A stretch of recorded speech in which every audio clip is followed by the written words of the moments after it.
Hey, this is Taylor Hawkins, and you're watching Rock Sound, and I play drums with the Foo Fighters, and these are my early years. Check it out.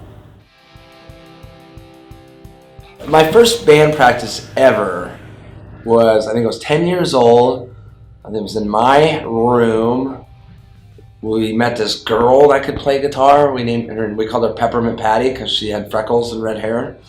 And my buddy, John Davison, who's the singer in Yes now, was playing, I believe, bass, maybe. And I think that we were trying to learn either What I Like About You by the Romantics, or maybe Save It for Later by the English Beat. And I'm sure we were sounding horrible. First ever show that I ever played was at my elementary school, top of the world school, in the multi-purpose room. And I believe it was the jazz band. And that was the first time I actually played drums in front of people. And this great teacher, Mr. Bautorf, he was our music teacher. He knew I was a rock drummer and I wanted to be. And I'd only been playing drums for 6 months, but he taught me, and we played a song called Cute, which is an old jazz standard.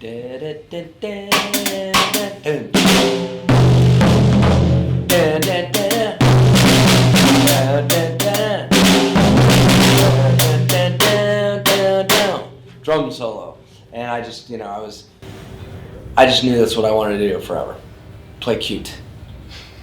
My teenage musical heroes, my Teenage Mutant Ninja Turtles, my teenage musical heroes, that really too stand out as being super duper important in my early years as a musician, trying to be one anyways.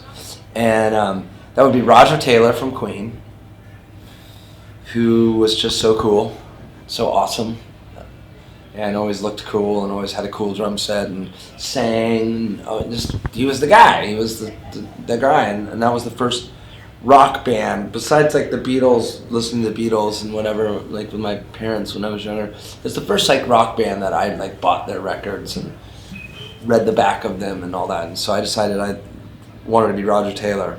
And then my brother turned me on to the Police around the same time. This is like 1982, 81, 82. And Stuart Copeland, their drummer, is a huge important influence on me as far as drumming and being creative. He was just so creative. There was like no one like him. He really was redefining drumming at that time. So, those two were my first childhood drum heroes, if you will. I've managed to meet both of them, and I know them both fairly well, actually, and they're both lovely people. Roger's great. He's been like a mentor to me in a lot of ways through the years.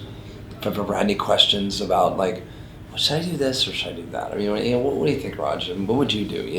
He's quick to give me his opinion and his advice, and it's usually pretty much on the money. And then Stuart's someone I met a little later, but he's always been wonderful to me, and he knows how much I love his drumming. And we've actually done BBC shows together and stuff like that. We've done a lot of fun little things together, and he's a dear friend.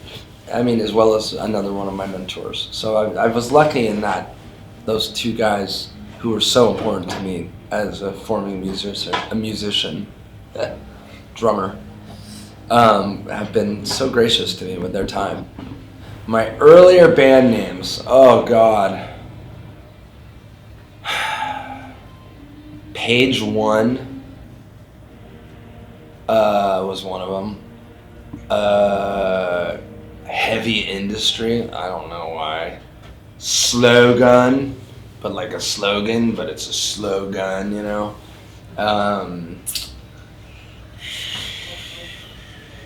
Heavens to Betsy. Ugh. And then Sylvia Dreams of Angels. Ugh. That was around the Jane's Addiction, Alice in Chains time period, so you used a girl's name in your band.